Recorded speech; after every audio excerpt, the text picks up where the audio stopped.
Haleluya. Amin. Shalom, selamat sore. Ya, tepuk tangan yang meriah buat Tuhan Yesus yang ajaib. Bulan yang lalu ketika Ibu Dora dengan tim ada di Timika, sungguh itu jadi berkat yang luar biasa. Saya tidak ada di sana, kami ada di Nabire waktu acara itu, tetapi anak-anak kami di sana cerita apa yang Tuhan kerjakan selama di sana. Puji Tuhan. Sore-sore ini kita rindu untuk belajar mengenal Tuhan lebih dalam lagi. Amin.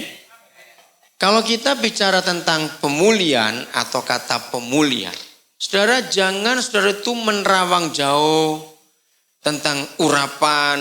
Ternyata hal yang paling penting untuk dipulihkan adalah hubungan kita dengan Yesus dan Roh Kudus. Katakan amin. Karena kalau hubungan kita dengan pribadi ini pulih, dengarkan baik-baik. Kalau hubungan kita dengan pribadi ini pulih, maka dengan sendirinya hubungan atau hal-hal yang lain dalam hidup kita itu dengan sendirinya akan ikut pulih. Percaya nggak akan hal ini? Maka itu sebelum kita minta Tuhan Yesus, Roh Kudus, firman-Nya dan semua itu memulihkan kehidupan kita tentang tadi itu ekonomi, rumah tangga, kesehatan, pelayanan dan semuanya itu, maka ini yang perlu kita kejar dulu. Hubungan kita dengan Roh Kudus dan Tuhan Yesus. Ini yang penting. Saudara, mengapa saya nggak menyebut hubungan kita dengan Bapa perlu dipulihkan? Sebetulnya antara kita dengan Bapa kita itu tidak pernah ada masalah. Karena secara otomatis sebagai anak-anaknya kita ini butuh dia. Tapi yang sering kali terjadi masalah itu hubungan kita dengan Tuhan Yesus dan Roh Kudus. Ini yang paling sering terjadi. Nah, pulih hanya dengan Bapa saja itu nggak cukup. Masalahnya kalau kita hanya pulih dengan dia saja, maka firman dan Yesus tidak akan nyambung kepada Bapa. Dan ini perlu sekali untuk kita kenali, untuk kita ketahui dalam kehidupan kita. Karena kalau kita nggak dipulihkan hubungan kita dengan Roh Kudus dan Tuhan Yesus, maka kita tidak akan mengalami berkat-berkat Tuhan yang luar biasa. Sekarang kita akan melihat mengapa ini pertanyaannya. Hubungan kita dengan Tuhan Yesus dan Roh Kudus perlu dipulihkan dulu. Saudara, kita lihat contoh saja. Kisah Rasul 16 ayat yang ke-6 dan 7. Mereka dua orang, Paulus dan Silas, satu tim dalam pelayanan. Mereka melintasi tanah Frigia dan tanah Galatia. Karena siapa? Roh Kudus mencegah mereka untuk memberitakan Injil di Asia. Mereka bingung. Masa Roh Kudus menghalangi? Tidak, Roh Kudus tidak menghalangi untuk memberitakan Injil. Tetapi untuk wilayah Asia, mulai hari itu Roh Kudus punya skenario lain yang baru. Ayat 7. Tapi karena mereka masih belum mengerti, mereka masih ngotot. Dan setibanya di Misia, mereka mencoba masuk kemana? Ke daerah Bitinia yang masih wilayah Asia juga. Karena mereka bingung. Tetapi siapa? Roh Yesus tidak mengizinkan mereka. Memang tidak ada beda antara Roh Kudus dan Roh Yesus. Tetapi lewat pengalaman ini saya belajar. Ternyata hubungan dengan Bapa itu sejak kita bertobat, percaya, diselamatkan menjadi anaknya. Sebetulnya jarang yang bermasalah. Kita masih bisa panggil dia Bapa kami dalam surga. Tapi hubungan kita dengan Roh Kudus dan Tuhan Yesus yang seringkali bermasalah. Maka itu yang hadir pada hari itu. Ketika mereka ngotot untuk masuk Asia, itu Roh Yesus dan Roh Kudus. Bapa tidak ikut-ikut di sini. Nah, dalam kisah ini maka kita menemukan Injil beralih ke Eropa pertama kali. Dan ini dahsyat sekali, saudara. Ketika Paulus taat kepada Roh Kudus dan Roh Yesus untuk tidak ke Asia, tapi mulai mengikuti. Mereka sampai ke Troas malam itu, dan malam itu ada mimpi. ada penglihatan. Lalu Paulus mengambil kesimpulan, berarti Tuhan menyuruh kita ke sana. Nah, itulah pertama kali Injil masuk Eropa. Mereka bertemu dengan Lydia. Kontak person pertama di Eropa adalah perempuan. Dan dari kisah 16 ini, maka Injil sampai ke seluruh dunia. Karena gereja Eropa lah gereja yang paling banyak mengutus utusan Injil. Sampai ke Indonesia, ke seluruh Asia, ke Afrika, ke Amerika Utara, ke Amerika Latin, ke Australia. Semua itu gereja Eropa. Dan kisahnya pada kejadian ini. Dan itu sungguh luar biasa. Jadi mutlak pemulihan hubungan kita dengan Roh Kudus dan Tuhan Yesus itu mutlak. Karena kalau kita nggak dipulihkan dengan Tuhan Yesus dan Roh Kudus, maka kita nggak akan tahu kelanjutannya itu bagaimana dalam hidup ini. Kita masih dalam suasana Pentakosta, ya, berapa hari yang lalu. Kita lihat sekarang Yohanes 17. Mengapa perlu Roh Kudus dan perlu Tuhan Yesus? Yohanes pasal yang ke-16 ayat yang ke-7. Perhatikan ini, Tuhan Yesus sendiri menyatakan bahwa dia tidak sanggup menyelesaikan sendiri pekerjaan Bapanya itu. Perhatikan, saya ulang ini. Tuhan Yesus sendiri menyatakan bahwa dia tidak sanggup sendirian menyelesaikan pekerjaan Bapanya itu. Dan dia tahu waktu yang tepat. Kapan penyerahan itu? Ayat 7. Namun benar yang kukatakan ini kepadamu adalah lebih berguna bagi kamu jika aku pergi. Nah, menyatakannya luar biasa. Lebih baik bagi kamu kalau aku ini pergi. Padahal menurut murid-muridnya jangan. Dengan Yesus saja tetap aja di sini. Bahkan kalau kita perhatikan, setan pun menghendaki Tuhan Yesus tetap ada di dunia. Karena kalau dia tidak mati, kalau dia hidup terus nggak dibunuh, maka dia akan kalah. Rupanya setan kalah. Dia salah ngerti. Justru setelah Yesus mati makin hebat daripada dia hidup terus. Itu kekalahan setan sesungguhnya. Sebab jikalau aku tidak pergi, siapa yang disebut di sini? Penghibur itu tidak akan datang kepadamu. Tetapi jikalau aku pergi, aku akan mengutus dia kepadamu. Nah, saudara perhatikan bagaimana Tuhan Yesus sendiri menyerahkan pelayanan berikutnya kepada Roh Kudus. Dengan pernyataan ini, jangan kita membuat perbedaan status atau siapa lebih hebat dari siapa. Jangan. Bukan itu yang terjadi pada peristiwa pengalihan tugas ini. Lagi sekali, jangan kita membedakan siapa lebih besar, siapa lebih hebat, siapa lebih tinggi. Dalam hal ini tidak. Ini tidak berbicara tentang siapa lebih hebat. Tapi ini bicara soal kerjasama yang luar biasa antara Bapa, Putra atau Firman dan Roh Kudus itu. Jadi sama. Ini kita melihat kebenaran yang sangat indah. Betapa Tuhan Yesus taat kepada Bapanya. Dan dia tahu kapan saatnya dia berhenti. Dan kapan saatnya Roh Kudus bekerja. Nah saudara, kita melihat gereja yang pertama dipilih itu 12 orang. Itu pun gugur satu. Dalam tugas yang begitu besar dan begitu berat. Mereka disuruh pergi ke seluruh dunia. Memberitakan Injil itu dalam kondisi yang tidak siap sama sekali. Mereka masih ketakutan. Bayangkan itu. Mereka masih nggak percaya. Ya, kita lihat dulu Matius pasal yang ke-28. Nanti urutan. Lalu Markusnya. Matius 28 kita lihat. Matius 28 ayat yang pertama. Bagaimana kondisi mereka? Setelah hari Sabat lewat, menjelang menyingsingnya fajar pada hari pertama minggu itu, pergilah Maria Magdalena dan Maria yang lain menengok kubur itu. Maka terjadilah gempa bumi yang hebat, sebab seorang malaikat Yahweh turun dari langit dan datang ke batu itu dan menggulingkannya lalu duduk di atasnya. Wajahnya bagaikan kilat dan pakaiannya putih bagaikan salju, dan penjaga-penjaga itu gentar ketakutan dan menjadi seperti orang-orang mati. Akan tetapi malaikat itu berkata, kepada perempuan-perempuan itu, janganlah kamu takut, sebab aku tahu kamu mencari Yesus yang disalibkan itu. Ia tidak ada di sini, sebab ia telah bangkit, sama seperti yang telah dikatakannya.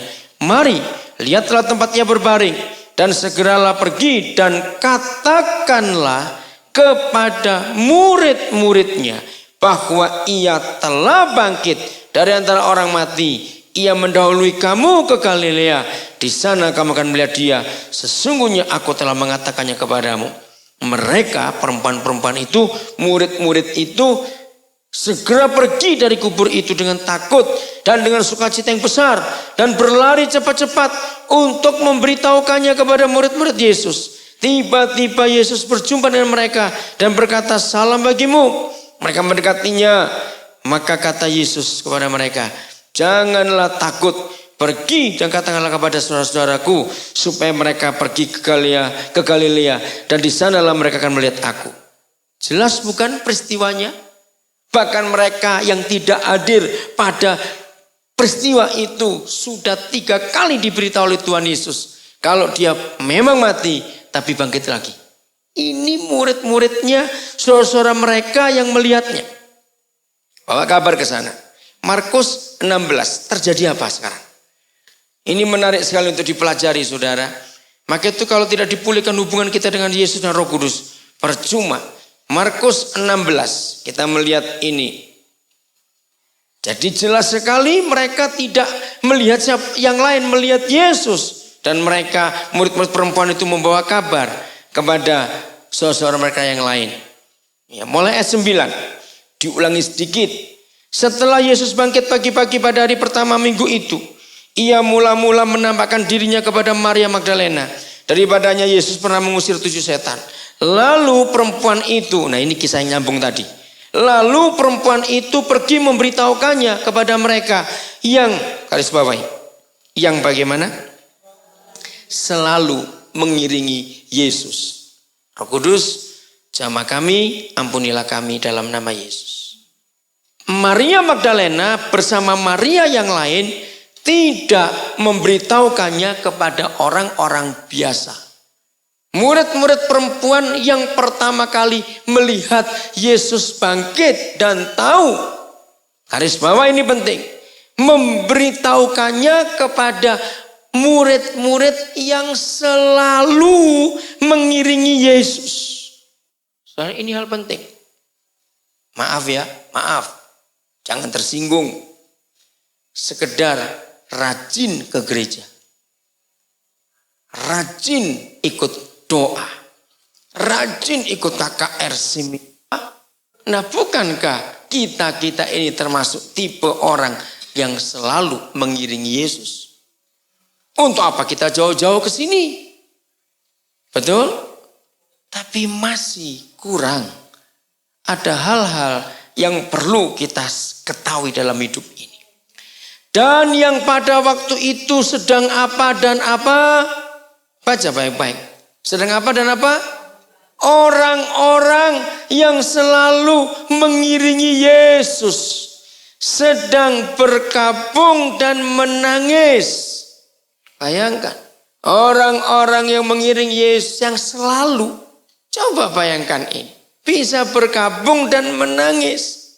Padahal sudah 3 kali Tuhan Yesus berkata kepada mereka, aku memang harus ke Yerusalem untuk mati, dikuburkan, tapi bangkit lagi. Bisa seperti ini. Kan kontradiksi. Betul? Selalu mengiringi Yesus. Kata selalu menunjukkan, oh hebat sekali mereka. Tapi bisa berduka seperti orang tidak mengenal Yesus. Tetapi ketika mereka mendengar, yang membawa kabar itu bukan orang lain, sesama murid juga. Tetapi ketika mereka mendengar bahwa Yesus hidup dan telah dilihat olehnya, mereka bagaimana? Nah, mereka tidak percaya. Saudara, kalau kita mau jujur pada diri kita sendiri, ternyata sesungguhnya di antara orang-orang Kristen yang kelihatannya rohani dan hebat, selalu hadir dalam semua kegiatan rohani, gereja, ibadah, KKR, seminar, doa, retreat, apalagi. Ternyata sekian puluh persen di antara itu ada orang-orang yang tidak percaya. Mungkin saudara heran melihat ini. Tes. Mungkin saudara heran melihat ini. Mengapa? Rajin selalu mengiring Yesus. Tapi tidak percaya. Ada sesuatu yang belum dipulihkan dalam hidup mereka. Kalau kita mau jujur pada diri kita sendiri, maaf ya jangan tersinggung saya ngomong ini. Kalau kita mau jujur pada diri kita sendiri, dan yang duduk di sini saat ini, mau dengan rendah hati, memeriksa hati dan memeriksa imannya, dengan kriteria-kriteria yang Alkitab pakai, maka akan ketahuan, ternyata tidak semua kita yang duduk di sini, yang selalu mengiring Yesus adalah orang yang percaya kepada dia. Wih, mungkin saudara kaget. Apa dikira saya orang kafir? Enggak, bukan orang kafir. Saudara, satu saja. Ini kriteria Alkitab. Kalau saat ini Tuhan datang dan berbicara tentang satu hal kepada kita. Saat ini. Dengan caranya sendiri. Lalu dia minta sesuatu yang paling berharga dalam kehidupan kita. Jujur, mikir-mikir atau berkata ya langsung. Inilah kemanusiaan kita. Nggak usah bilang yang lain-lain. Kalau ada firman yang datang secara pribadi untuk kita masing-masing. Dan papa kita minta kita mengerjakan ini atau mengerjakan itu. Saudara, ada yang berpikir, ya saya kan lihat-lihat dulu. Betul nggak? Contoh yang paling gampang, saya pernah ikut kebaktian dipimpin Dr. Stephen Tong. Betul dia berkata. Ternyata orang Kristen itu lebih gampang memberikan hidupnya kepada Tuhan daripada duitnya. Saya kaget waktu dia ngomong begitu. Dia tanya aja. Siapa yang mau menyerahkan hidupnya kepada Tuhan hari ini? Wah, semua angkat tangan. Begitu ditanya siapa yang menyerahkan semua duitnya sekarang kepada Tuhan. Semua loh, bukan sebagian duitnya. Di situ Stephen Tong berkata, ternyata ini keadaan gereja. Dan saya mikir betul juga. Lebih gampang memberikan hidup kita kepada Tuhan daripada duit kita. Nah ini yang saya maksudkan. Kalau toh Tuhan datang langsung hari ini dan dia bicara begitu, kita masih mikir-mikir. Jangan amin kan ya, nanti berdosa. Saudara, ini baru satu saja, belum yang lain-lain. Ternyata duit itu lebih berharga dari hidup. Nah lo ketahuan. Iya toh, ternyata duit itu lebih berharga dari hidup. Ternyata kekayaan kita lebih utama dari Yesus. Itu yang kita nggak bisa sangkali. Kita harus mikir dan ngaku. Saudara, ini yang harus kita pikirkan baik-baik. Minggu yang lalu kami ke rumah sakit suami istri. Ada salah seorang teman yang orangnya sedang sakit. Diskusi cukup lama. Dan saya pun kalau jadi anak akan berpikir. Hanya dalam waktu sekian menit, keenam anak harus memutuskan.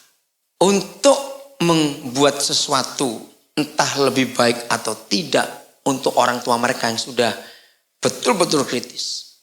Saudara, ternyata diperlukan 1 kali suntikan. Saya itu baru tahu juga mahalnya seperti itu obat. Sampai saya tanya berkali-kali. 1 kali suntikan itu 35 juta rupiah. Saya baru tahu kalau ada obat semahal itu. Nah ini kalau orang nggak punya, apa nggak jual rumah? Itu untuk 1 kali suntikan yang hanya berapa cc saja. Terus saya bilang kepada mereka, kalau ini saya nggak bisa memutuskan karena saya nggak punya uang. Bayangkan saudara-saudara, maka itu syukur kalau sehat, jangan sakit-sakit lah. Hei, mahalnya kayak begitu, itu baru, saya pikir itu obat untuk berapa bulan. 1 kali suntik saja itu 35 juta. Kami 2 suami sampai bingung. Saya cuma berdoa dengan mereka.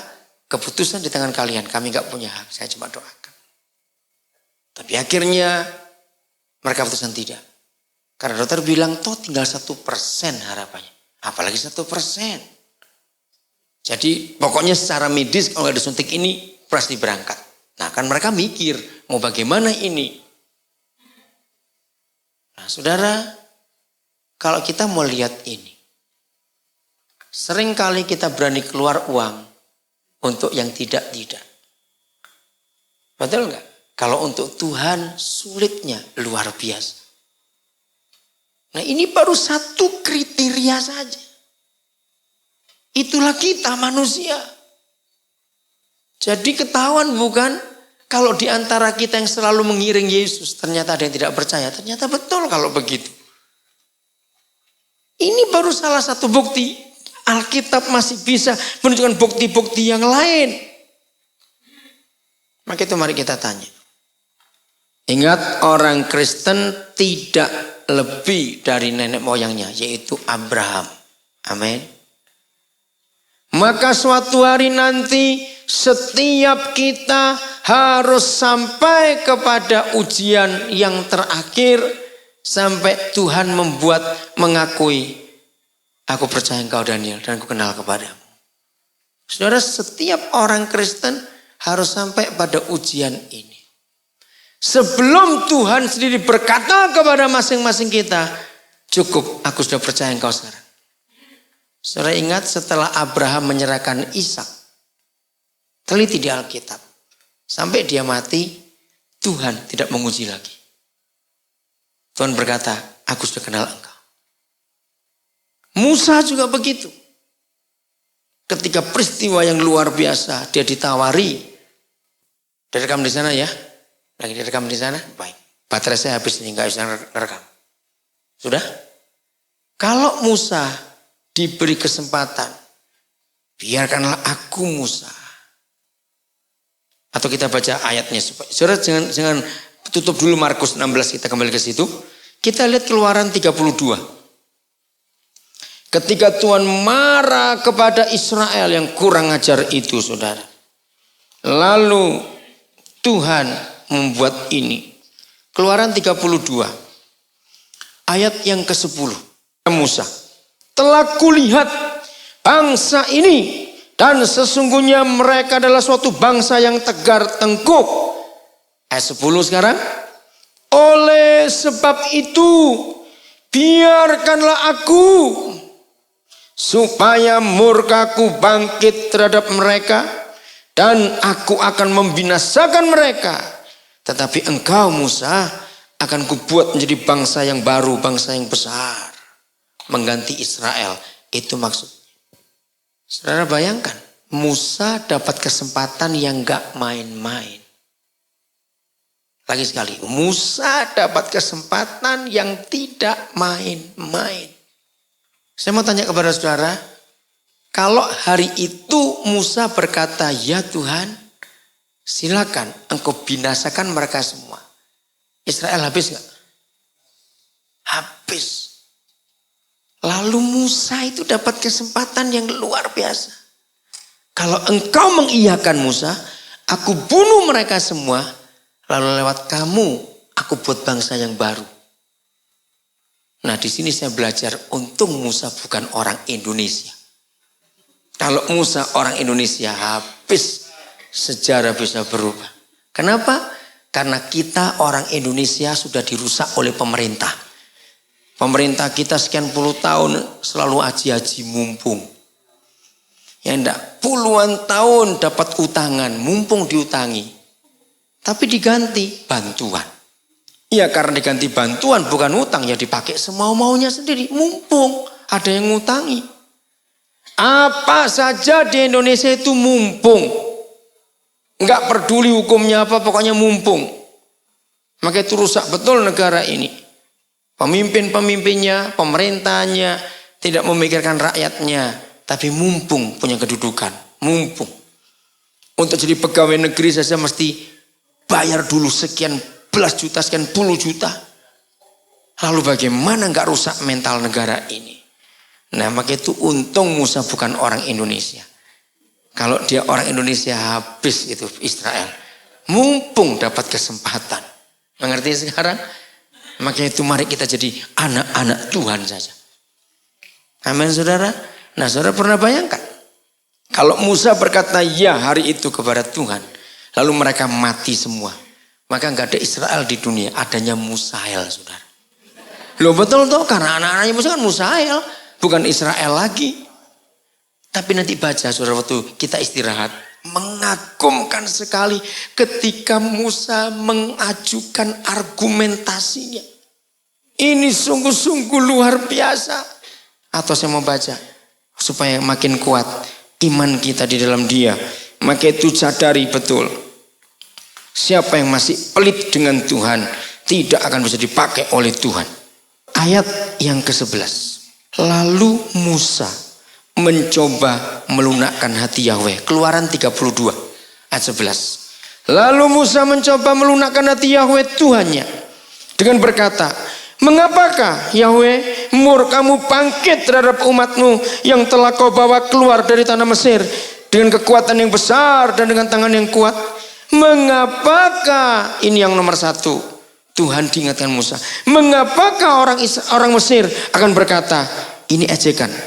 Lihat itu. Dia yang membawa mereka keluar dengan maksud menimpakan malapetaka kepada mereka. Dan membunuh mereka di gunung. Dan membinasakannya dari muka bumi. Saudara kalau belajar Alkitab, pakailah logika anak-anak, maka kita akan ngerti rahasianya. Saudara kalau ada di antara saudara sering mengikuti cara saya mengajar, cara saya menggunakan firman. Kenapa bisa segampang ini dan orang bisa mengerti? Saya nggak pakai logika teolog, malah mumet nanti saudara. Saya menggunakan teologi logika anak-anak.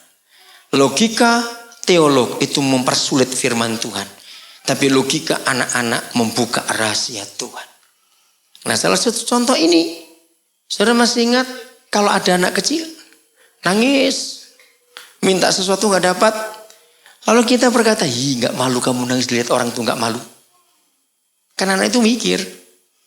Nah ternyata Tuhan gitukan, Musa gitukan Tuhan. Tuhan nggak malu engkau. Kalau sampai kau bunuh semua mereka itu, nanti orang Mesir ngomong apa? Ngejek. Tuhannya nggak mampu itu, Tuhannya nggak mampu. Bisa bayangkan Tuhan dianak kecilkan oleh Musa. Dan Tuhan dengar saudara. Dia mikir juga. Nanti lihat buktinya. Yang berikut. Berbaliklah dari murkamu yang bernyala-nyala itu. Saudara bayangkan begitu akrab, begitu erat hubungan Tuhan dengan Musa dan Musa dengan Tuhan. Kata berbalik itu kan bertobat. Bayangkan Tuhan suruh bertobat dari kemarahannya. Untung Tuhan gak tersinggungan kayak kita. Untung sekali nih. Bertobatlah Tuhan. Jangan marah terus. Wih luar biasa. Belum selesai.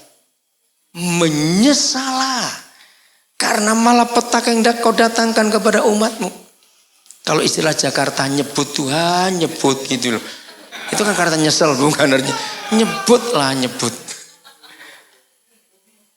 Saudara memiliki hubungan sedekat ini antara kita dengan Tuhan. Amin. Nah inilah hubungan yang dipulihkan itu. Bisa akrab dengan Tuhan. Katakan amin. Belum selesai. Ayat 13.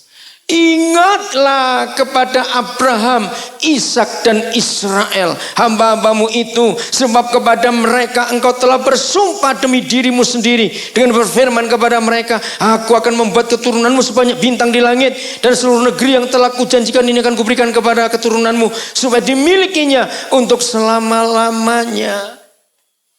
Musa menggunakan hukum. Dia tahu covenant antara Tuhan dengan Abraham. Nah kalau Tuhan dikatakan ingatlah. Berarti Tuhan dianggap pikun oleh Musa. Suruh ingat lagi sumpah itu. Bayangkan. Suatu kesempatan yang dia tidak minta. Tuhan yang nawarin. Betul. Biarkanlah aku Musa. Kalau kamu ngomong iya saja. Aku habisin mereka. Lalu aku jadikan bangsa baru lewat keturunan. Musa tidak rakus. Musa tidak egois. Musa tidak mementingkan diri sendiri. Dia tahu firman. Katakan amin. Maka ketika kesempatan yang luar biasa Tuhan berikan kepada Musa, maka Musa balikkan dengan firman. Hasilnya apa? Ayat 14 mari kita baca sama-sama. 1, 2, 3. Dan menyesalah Yahweh karena malapetaka yang dirancangkannya atas umat. Saudara, inilah hubungan yang dipulihkan antara kita dengan Tuhan. Maka kalau saya pakai istilah begini, ternyata Tuhan kita yang maha besar, maha hebat, maha dahsyat, maha berdaulat, maha segala-galanya. Begitu kita naik banding kepada Dia dengan firman-Nya sendiri, maka Dia bisa merubah keputusan. Katakan amin. Dia bisa merubah keputusan. Maka itu mari dengan sungguh-sungguh kita melihat kebenaran ini. Katakan amin. Apa hubungan kita sudah pulih dengan Tuhan? Kok dengan Bapa enggak ada masalah? Karena kita masih panggil Dia Bapa kami dalam surga, Bapa kami dalam surga. Tapi dengan Yesus dan Roh Kudus, belum tentu kita pulih dengan Dia. Maka itu penting sekali. Kembali ke Markus 16. Jadi Markus 16 ayat yang ke-10 tadi itu. Sekedar mengiringi, selalu mengiringi Yesus. Ternyata tidak cukup membuat iman kita kuat. Ayat 11. Tetapi ketika mereka mendengar bahwa Yesus hidup dan telah dilihat olehnya, mereka bagaimana? Tidak percaya. Garis bawahi. Ini orang-orang yang selalu mengiringi Yesus. Berkabung dan menangis. Gak cukup. Yang membawa berita bukan orang lain, saudaranya sendiri. Yang sudah lihat dengan mata kepala sendiri. Di kubur itu tidak ada mayatnya. Yesus sudah bangkit. Tidak percaya. Saudara, jangan dianggap remeh. Sekedar ke gereja, sekedar ikut KKR, ikut retreat, ikut seminar, ikut doa malam, doa ini. Itu belum jaminan kita ini percaya atau tidak. Saudara, mari kita perhatikan ini. Apa yang Tuhan mau kerjakan dalam kehidupan kita? Mari kita pikirkan. Apa yang Tuhan pernah ngomong kepada kita, lalu kita belum sempat melakukannya sampai hari ini. Sesudah itu ia menampakkan diri dalam rupa yang lain kepada 2 orang dari mereka. Ini kisah di Lukas 24. Ketika keduanya dalam perjalanan keluar kota. Masih ingat kisah itu? Yang jalan cukup jauh, ngomong-ngomong gak percaya kalau itu Yesus. Begitu makan roti, wih ini guru. Langsung Yesusnya pergi. Lalu kembalilah mereka dan memberitahukannya kepada teman-teman yang lain. Ayo kita baca sama-sama. 1, 2, 3. Tetapi kepada mereka pun teman-teman itu bagaimana?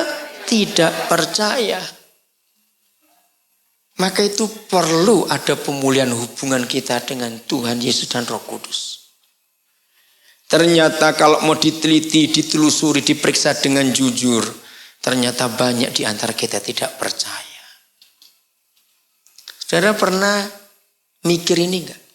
Ada rasa khawatir dan takut sedikit saja. Enggak usah banyak-banyak, sedikit saja. Saya mau tanya kepada saudara, bisa enggak kita dikatakan percaya kepada Yesus? Kalau ada sedikit saja. Ayo coba jawab, enggak usah ragu-ragu. Tidak. Kita tidak bisa dikatakan orang percaya, takut, khawatir. Ada khawatir dan takut sedikit saja dalam melakukan kehendak Tuhan. Itu menunjukkan kita bukan orang percaya. Enggak bisa. Aku ini Kristen sudah dari dulu. Kristen dari dulu pun tidak menjamin. Buktinya ada kekhawatiran, ada ketakutan, ragu-ragu. Belum apa-apa sudah takut duluan. Kenapa enggak bisa percaya pada Bapa yang baik gitu? Kenapa kita masih takut dalam hidup ini? untuk apa saja dalam hidup ini. Nah, setiap kita harus mencapai ujian akhir, istilah ujian klimaks. Abraham, Ishak diminta. Musa ditawari kesempatan. Tapi dia mengajukan argumen. Nah, sejak hari itu kepada Musa, kepada Abraham, Tuhan berkata, cukup aku kenal engkau sekarang. Ini yang luar biasa. Nah, jadi iman kita kepada Tuhan Yesus harus sampai pada ujian ini. Saya tidak tahu bentuknya apa, itu urusan saudara dengan Tuhan. Saya tidak tahu. Inilah kemurahan Tuhan dalam kehidupan kita. Ayat 14. Akhirnya. Nah, Tuhan Yesus juga rasa capek. Karena gak dipercayai terus. Betul enggak? Ayo, apa enggak capek? Enggak dipercaya terus. Sama suami istri juga begitu. Kalau enggak pernah saling percaya, selalu diragukan, selalu dipikir jelek dan sebagainya, capek juga. Akhirnya Yesus menampakkan diri kepada ke-11 orang itu ketika mereka sedang apa? Makan. Sudah lebih baik langsung datang aja sekaligus pada mereka bareng-bareng. Daripada kasih tahu satu-satu nggak percaya. Kan begitu maksudnya, capek juga dia. Ia mencela apanya? Ketidakpercayaan dan kedegilan hati mereka. Oleh karena mereka tidak percaya kepada orang-orang yang telah melihat dia sesudah kebangkitannya. Nah, yang mengagumkan hanya dalam dia baru mencela ketidakpercayaan, kedegilan hati mereka. Baru bukan? Ayat 15 langsung diberi tugas. Ini yang saya kagum. Betul? Kan gak masuk akal sebetulnya. Bagaimana orang-orang tidak percaya dikasih tugas begitu besar. Lalu ia berkata, maksudnya lalu itu langsung itu. Kepada mereka, pergilah ke seluruh kecamatan Condet gitu. Enggak. Suruh kemana saudara? Enggak main-main. Ke seluruh dunia. Loh, apa enggak keliru?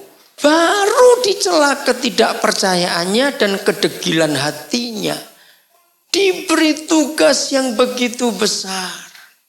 Saudara, gaya saya memimpin orang, saya akan pakai cara ini. Kalau Roh Kudus menyuruh untuk memberi kepercayaan, beri kepercayaan itu. Ternyata dalam ilmu jiwa, ini suatu terapi yang sangat dahsyat hasilnya.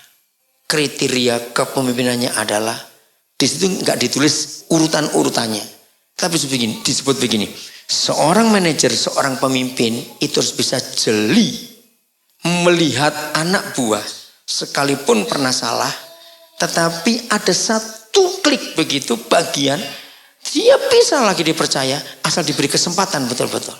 Nah, pemimpin harus berani memberi kepercayaan pada orang seperti itu, maka dia akan bangkit. Dan biasanya orang seperti itu jadi lebih loyal daripada orang-orang yang lain yang ada. Dan ini teori yang luar biasa dan Tuhan Yesus menggunakan teori itu. Dan dunia menggunakannya. Maka itu menyedihkan zaman sekarang masih banyak gembala-gembala pemimpin rohani. Gak berani memberi kepercayaan kepada yang dipimpinnya. Padahal Yesus melakukan ini. Kan aneh kalau dipikir.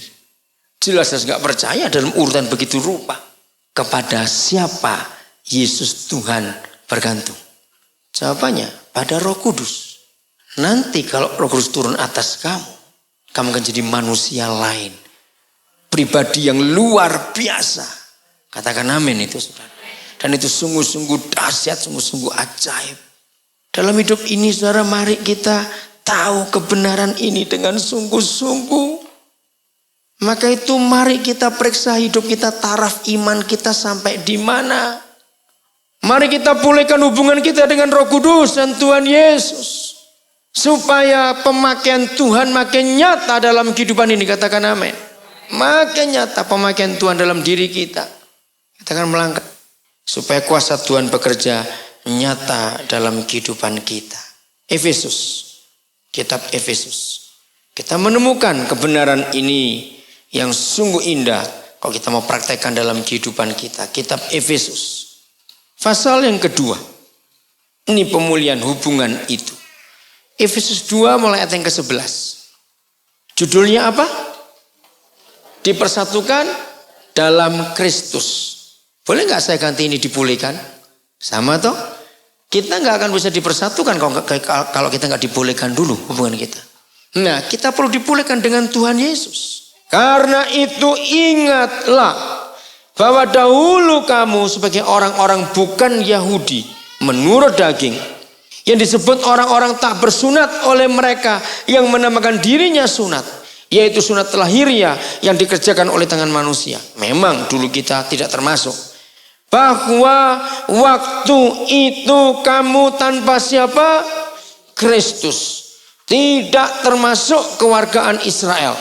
Dan tidak mendapat bagian dalam ketentuan-ketentuan yang dijanjikan.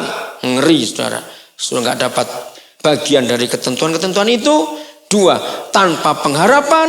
3, tanpa Tuhan di dalam dunia ini. Itulah hidup kita dulu. Tetapi sekarang, sejak kita bertobat, percaya Tuhan Yesus, dosa kita dihapuskan, kesalahan kita diampuni. Tetapi sekarang di dalam Kristus Yesus, kamu yang dahulu jauh sudah menjadi dekat oleh darah Yesus. Amin. Saudara, inilah yang indah. Karena dialah damai sejahtera kita yang telah mempersatukan kedua pihak dan yang telah merubuhkan tembok pemisah, yaitu perseteruan. Sampai ayat ini dulu. Jadi pertobatan kita kepada Bapa itu otomatis, tapi pemulihan hubungan kita dengan Tuhan Yesus itu terus diperbarui, saudara. Untuk kita mempercayai Dia dalam kehidupan ini. Dulu kita jauh dari Dia, memang. Tapi ternyata ini bukan cuma dulu. Kalau sekarang ini kita berdosa, kita terpisah nggak dengan Tuhan Yesus? Pasti terpisah. Nah, ini perlu dipulihkan. Hubungan seperti ini. Kalau tidak dipulihkan, maka kita nggak akan bisa menikmati semua berkat Tuhan. Nggak usah dibuka, kita semua hafal ayatnya, ini cuma tambahan. Yohanes 15. Kita dengan Tuhan Yesus jauh lebih penting daripada hubungan kita dengan duit kita. Jangan terpaksa tapinya aminnya ini. Saudara, karena ini perkara serius dalam kehidupan kita. Tanpa pemulihan hubungan kita dengan Tuhan Yesus, kita tidak akan bisa menikmati kebaikan-kebaikan Tuhan. Karena kita ini carang, kita ini rantingnya. Harus melekat pada pokok itu. Kedua belah pihak kita ini dipersatukan oleh Tuhan Yesus. Bukan lagi jauh kita ini, tapi dekat. Ini sungguh-sungguh hal yang luar biasa yang Tuhan berikan kepada kita. Pertobatan kita setiap hari di depan Tuhan. Kalau ada salah. Kalau nggak ada dosa, jangan bertobat.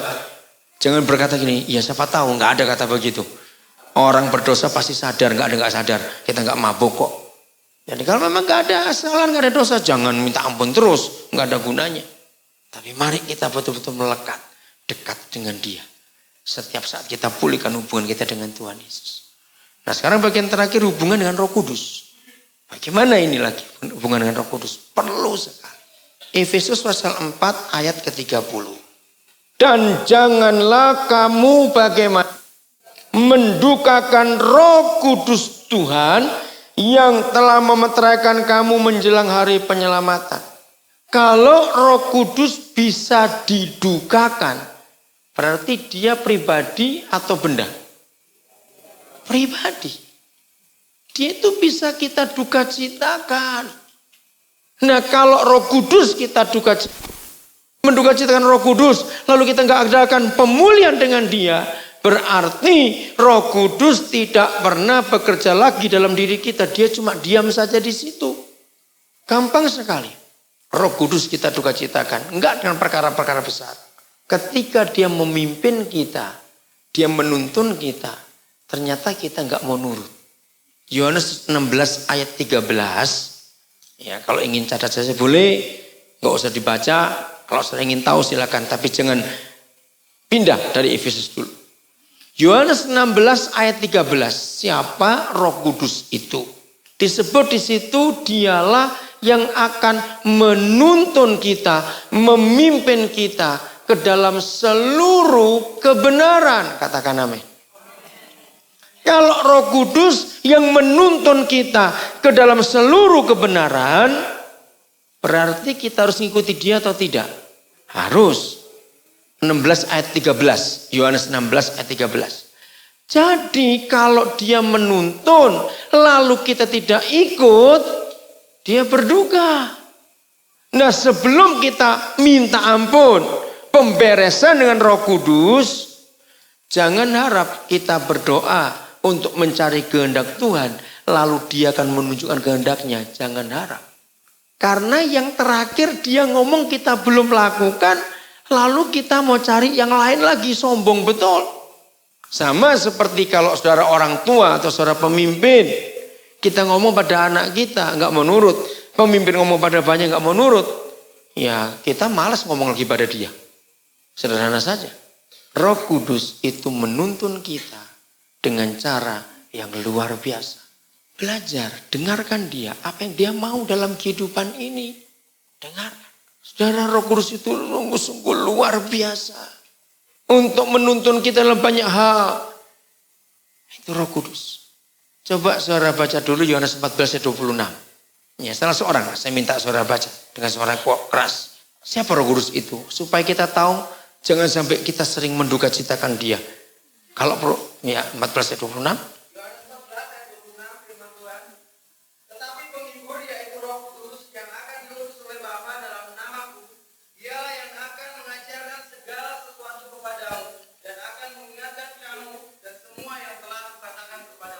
Saudara perhatikan tugas Roh Kudus. Kalau Yohanes ayat 13 mengatakan dia memimpin kita ke dalam seluruh kebenaran. Sekarang Yohanes 14 ayat 26 dia yang akan mengajarkan kepada kita tentang berapa hal, segala sesuatu. Luar biasa. Belum lama saya dengar kesaksian dari seorang anak Tuhan penjual bakso. Luar biasa sampai saya heran juga. Suatu hari suami istri ini berdoa. Tuhan, kenapa bakso yang kami jual itu enggak laris? Tiba-tiba aja selesai doa itu, si suami mendapat sesuatu klik gitu aja. Suruh tambahkan satu jenis bumbu, saya lupa istilah yang dia pakai waktu itu. Dia tambahkan satu jenis ramuan bumbu lagi.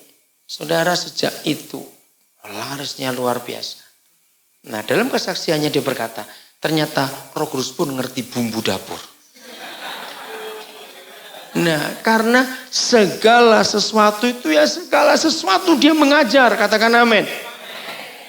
Saya sangat beriman waktu saya masih sekolah. Saya sudah hafal betul ayat itu saudara. Maka itu dalam segala kesulitan saya belajar. Saya percaya Roh Kudus ngerti matematika.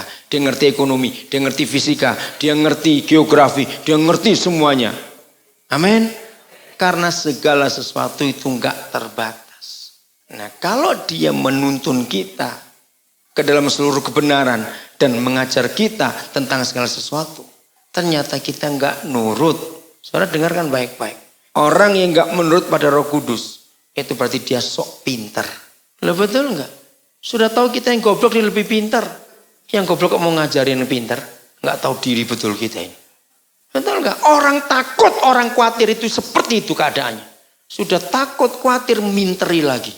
Enggak percaya kepada Roh Kudus yang tahu segala sesuatunya dalam kehidupan ini.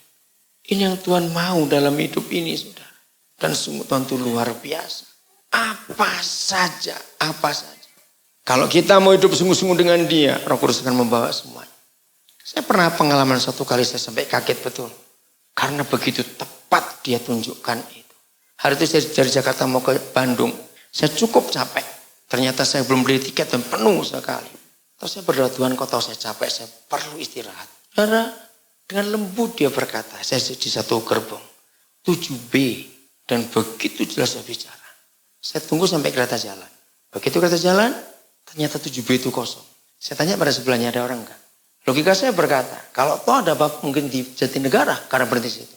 Saya duduk dulu. Lewat Jatinegara tidak ada yang duduk. Bayangkan, dia bisa mengajar kita tentang segala sesuatu, dia segala sesuatu dalam kehidupan ini. Ikuti apa yang dia mau.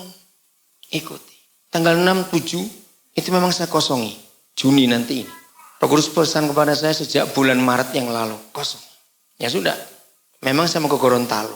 Nah jadwal seharusnya itu dibuat tanggal 8. Sudah, tapi saya pun belum sempat hubungi mereka dengan UX Band nanti berangkat. Tiba-tiba. Berapa minggu yang lalu. Saya begitu terkejut. Tentang Popayato. Kabupaten Popayato. Saudara, mereka berkata, Pak, ini ulang tahun desa kami. Nah, bayangkan di daerah Islam ada kampung Kristen namanya London. Tahun yang lalu bersama Ibu Yanti Raja Gugus saya pernah ke sana pelayanan. Dan kampung itu kampung 100% Kristen. Nah, dari situ Tuhan buat lawatan untuk Gorontalo. Tanggal berapa ulang tahunnya? 6 dan 7 Juni. Bayangkan. Saya begitu bersyukur untuk kepercayaan Tuhan. Ternyata sejak bulan Maret saya suruh ngosongin 6-7 Juni itu. Karena Tuhan akan buat sesuatu. Saudara, kalau kita mau belajar dan pimpin Roh Kudus, kita akan lihat kemuliaan Tuhan yang luar biasa dalam kehidupan ini. Jadi inilah yang Tuhan ingin kita melangkah dan berjalan bersama dengan Dia dalam segala hal. Roh Kudus akan mengajar. Untuk apa saja. Kalau tengah malam sudah terbangun, entah dengan cara apa saja. Janji, jangan terus maki-maki. Orang gak bisa tidur gini. Ucapan syukur, tanya Roh Kudus, kenapa aku dibangunkan jam sekian? Pasti dia sedang punya urusan dengan kita. Pasti. Nah, jadi untuk apa saja. Seorang hamba Tuhan, namanya Pak Ayub, dia sudah meninggal. Saudara, dia mengajar saya begitu luar biasa waktu itu. Bahkan Daniel, waktu kamu jalan atau kejeduk pintu, jangan maki-maki. Tanya Roh Kudus, kenapa kejeduk ini? Karena semua pasti ada maksud. Hamba Tuhan ini berpatokan pada firman yang mengatakan satu helai rambut jatuh ke bumi Tuhan tahu. Bayangkan sekecil itu, senilai itu Tuhan tunjukkan sesuatu. Ada banyak hal dalam kehidupan ini saudara. Yang Tuhan tunjukkan. Untuk saya melangkah betul-betul kepada Tuhan. Dengan Tuhan. Kalau tidak akan mengalami hal-hal yang ajaib. Roh Kudus tahu segala sesuatu. Maka ikuti dia, dengarkan dia. Pasti kita gak akan salah dalam mengiringi dia. Amin. Pasti gak akan salah. Maka itu jangan duka citakan dia. Dia memimpin kita dalam hal-hal yang kita seringkali tidak mengerti atau tidak mengetahuinya. 1 Korintus pasal 2 ayat 10. Seperti ini Roh Kudus kalau bekerja. 1 Korintus 2 ayat yang ke-10. Sudah 1 Korintus 2 ayat yang ke-10. Karena kepada kita Tuhan telah, bukan akan, menyatakannya oleh siapa? Roh. Ya sudah, kenapa kita mesti takut? Kenapa? Sebab Roh menyelidiki berapa hal? Segala sesuatu. Ini luar biasa saudara. Dia bukan hanya memimpin kita ke dalam seluruh kebenaran. Roh Kudus bukan hanya mengajarkan kita tentang segala sesuatu. Tetapi yang ketiga ini saudara. Untuk pribadi yang satu ini saya kagum. Lewat ayat ini sekarang kita menemukan. Roh Kudus menyelidiki segala sesuatu. Coba ya, ini ringkas saja. Kalau 3 hal ini kita gabung, maka orang Kristen gak ada yang bodoh, gak ada yang bisa dibohongin iblis, gak bisa kena malapetaka, maksudnya gak akan kena tipuan iblis. Renungkan, saya uraikan lagi. 1, Roh Kudus memimpin kita ke dalam seluruh kebenaran. Berarti kita kurang firman gak? Kita kurang pewahyuan tidak? Tidak. Dia menuntun kita ke dalam seluruh kebenaran. 2. Roh Kudus mengajarkan kita tentang segala sesuatu. Ayo. Berarti kita kurang pengetahuan tidak? Tidak. Segala sesuatu dia ajarkan kepada kita. Yang ketiga sekarang. Makin dalam. Menuntun, mengajar, sekarang menyelidiki. Research. Roh Kudus menyelidiki segala sesuatu. Coba saudara. 3-tiganya adalah segala sesuatu. Loh kok gak ada yang amin sih, diam semua. Ini hal yang luar biasa saudara. Amin, ini hal yang luar biasa. Maka itu yang disebut dengan urapan, kesembuhan, ekonomi urusan nanti. Pulihkan hubungan kita dengan Yesus dan Roh Kudus lebih dulu. Kita akan mengalami hal-hal yang dahsyat dalam kehidupan ini. Maka itu kita harus bersyukur bahwa ada Pentakosta, ada Roh Kudus. Kita harus bersyukur betul-betul. Karena sedahsyat ini Roh Kudus itu. Kalau kita sungguh-sungguh melangkah, wih luar biasa. Nah yang saya kagum ayat 10 ini, perhatikan. Kalau disebut Roh Kudus itu menyelidiki segala sesuatu, berarti masih ada enggak hal-hal di bumi ini yang tidak termasuk segala sesuatu? Tidak ada. Jelas. Tapi ini firman membuat saya bingung. Koma, perhatikan. Bahkan, nah kok masih ada lagi. Bahkan. Maka itu saudara hidup dengan Roh Kudus itu seperti ini indahnya. Saya itu kagum kalau Roh Kudus yang mengajari saya firman. Dia bisa bawa saya begitu teliti, masuk lagi lebih dalam lagi. Roh Kudus sudah dahsyatnya luar biasa. Seharusnya kalau sudah segala sesuatu ya sudah, itu aja nggak habis-habis sampai kita umur 80 mau belajar terus. Betul nggak? Segala sesuatu itu nggak akan ada habisnya. Ternyata masih ada. Bahkan Roh Kudus masih bisa menyelidiki hal-hal yang tersembunyi dalam diri Tuhan. Amin. Ini dahsyat sekali. Maka rahasia yang ada di dalam diri Tuhan kita pun Roh Kudus mampu untuk menyingkapkan itu. Bukan cuma segala sesuatu yang ada di bumi ini saja. Tetapi yang tersembunyi dalam diri Bapa kita. Wow, ini luar biasa. Maka itu jangan duka citakan Roh Kudus. Amin. Ikuti apa yang dia mau saudara kerjakan. Ikuti. Nah bagian terakhir. Saudara untuk bisa mendengar suara Roh Kudus. Enggak usah pakai doa puasa. Nanti yang dengar suara perut malah. Saya enggak setuju untuk mendengar suara Tuhan pakai puasa. Enggak, saudara, dalam nama Yesus. Walaupun puasa itu perlu. Kenapa? Dengarkan. Karena kalau apa-apa harus pakai puasa, kita bisa salah. Nanti jadi dukun betul. Akhirnya kita mendewa-dewakan puasa. Dengan puasa kan lebih hebat. Tidak. Inti kitab suci kita adalah taat. Betul? Taat.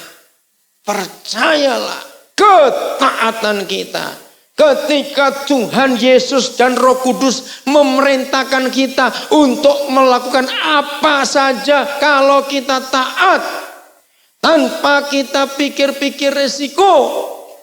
Dengar saudara, orang pelit selalu sebelum melangkah hitung-hitung untung rugi. Pikir baik-baik, iya atau tidak? Orang pelit setiap kali mau bertindak pasti mikir untung rugi.